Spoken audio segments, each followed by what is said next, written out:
मैंने आज तक ऐसी जबरदस्त महिला नहीं देखी। बर्फ से ढकी इस जमी हुई दुनिया में सिर छुपाने के लिए उसने दो विशाल पेड़ों के बीच एक मजबूत और सुरक्षित आश्रय बना डाला। जैसे ही वह गहरे जंगल के अंदर पहुंची, उसकी नजर दो बिल्कुल सीधे साथ साथ खड़े विशाल पेड़ों पर जा टिकी, मानो ये जगह किसी कुदरती तोहफे से कम न हो। शेल्टर बनाने के लिए एकदम परफेक्ट। उसके दिमाग में पहले से ही पूरे आश्रय का नक्शा तैयार था। लकड़ियों को बराबर लंबाई में काटा और नीचे से ऊपर की ओर एक एक लकड़ी दोनों पेड़ों के बीच फंसाती चली गई। लकड़ियां एक दूसरे में कसकर फंसती चली गईं और देखते ही देखते इंसान की ऊंचाई जितनी एक मजबूत लकड़ी की दीवार खड़ी हो गई। अब पीछे की दीवार तैयार थी। अगला कदम था आराम करने की जगह बनाना। उसने दीवार के सामने जमीन में दो हल्के गड्ढे खोदे और उनमें दो मोटे लकड़ी के खंभे गाड़ दिए। 50 सेंटीमीटर ऊंची छोटी लकड़ियों को खंभों की तरह इस्तेमाल किया। लकड़ियां एक दूसरे से सटाकर उस ढांचे पर बिछा दी। पीछे मजबूत दीवार का सहारा था और सामने एक ऐसा बिस्तर जिस पर बैठा भी जा सकता था और लेटा भी। अब सामने की दीवार बनाने की बारी थी। बिस्तर से 2 मीटर आगे उसने फिर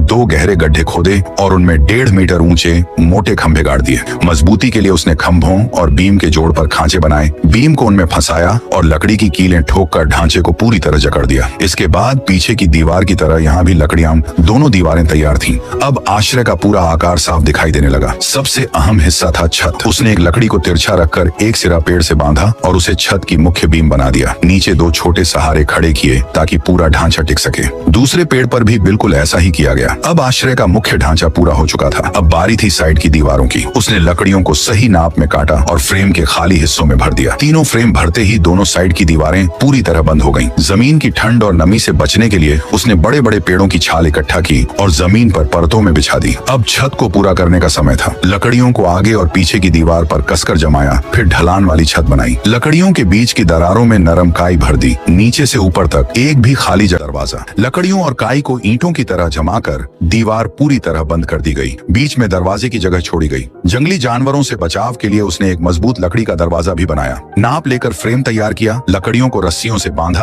और कीलों से मजबूत कर दिया। दरवाजे की दरारों में भी काई भरकर उसे पूरी तरह सील कर दिया गया। आखिरकार ये जंगल का सुरक्षित आश्रय पूरी तरह तैयार था। कई घंटों की मेहनत के बाद वह थक चुकी थी। वह अंदर गई, अपना छोटा सा चूल्हा जलाया और चिमनी को छत से बाहर निकाला। जैसे ही आग जली, पूरा कमरा गर्म रोशनी से भर गया। उसने अपना खाना बनाया। बाहर बर्फीली हवा चल रही थी, बर्फ गिर रही थी, लेकिन अंदर सुकून और गर्माहट थी। अब वह चैन की नींद सो सकती थी इस सुरक्षित आश्रय में जो उसने अपने हाथों से बनाया था।